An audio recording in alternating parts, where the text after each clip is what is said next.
నడుము పట్టేయడం, back stiffness అనమాట. అంటే కూర్చుంటే లేవలేకపోవడం, పడుకున్నప్పుడు సైడ్స్ తిరగలేకపోవడం, సడెన్‌గా ఉన్నట్టుండి క్రాంప్‌లాగా వచ్చేస్తదనమాట. మళ్ళీ అది మెల్లిగా సెటిల్ అవుతూ ఉంటది. ఇది ఏంటంటే ఇది వచ్చినప్పుడు ఒక మయోస్పాస్ టాబ్లెట్ ఏసుకుంటారు. అది రిలీవ్ అయిపోతుంటది. కానీ కొందరికి ఏంటి అంటే ఇది మళ్ళీ మళ్ళీ వస్తుంటది. ఊరికే మజిల్ పట్టేయడం అనమాట వెనకల. దానివల్ల చాలా ఇబ్బందులు ఎదుర్కొంటారు. అసలు ఈ స్టిఫ్‌నెస్ ఎందుకొస్తుంది అనంటే యాక్యుపంక్చర్ పరంగా చూసుకుంటే ఇక్కడ మీకు మెరీడియన్స్ కనిపిస్తున్నాయి కదా, ఛానెల్స్ అంటాం. ఇవి నడుం భాగంలో ఉంటాయన్నమాట.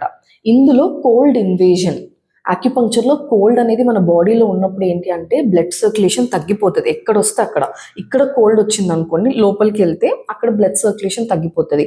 మజిల్స్ అనేవి దాంట్లో తగ్గిపోవడం వల్ల స్టిఫ్ అయిపోతాయి అన్నమాట. దాంతో నొప్పి వస్తుంది. అండ్ ఎక్కువసేపు కూర్చునే జాబ్ ఉంటుంది కదా, వాళ్ళకి కూడా అట్లా ఎక్కువసేపు కూర్చోవడం వల్ల ఇక్కడ సర్క్యులేషన్ ఇంక ఎనర్జీస్ తగ్గిపోయి నొప్పి వస్తుంటుంది అనమాట. కొందరు చాలా కోల్డ్ వాటర్తో స్నానం చేస్తారు. అది అందరికీ సెట్ అవుతుంది. కానీ కొంతమందికి ఏంటో ఆల్రెడీ ఈ ఇక్కడ కోల్డ్ ఇన్వేజన్ అవ్వడం వల్ల మళ్ళీ కోల్డ్ వాటర్ బాత్ చేస్తే కూడా ఇంకా ఎక్కువ అవుతుంది అనమాట నొప్పి. ఇంకేంటి అంటే స్ట్రెస్.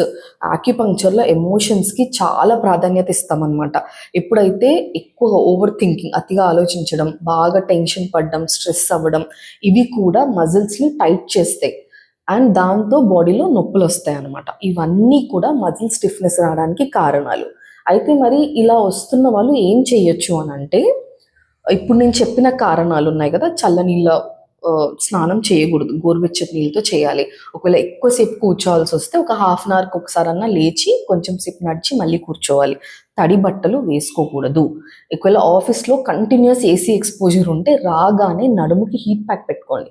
ఏసీలో కూర్చునే వాళ్ళకు కూడా ఈ మజిల్ స్టిఫ్నెస్, బ్యాక్ స్టిఫ్నెస్ చాలా ఎక్కువగా చూస్తున్నాం.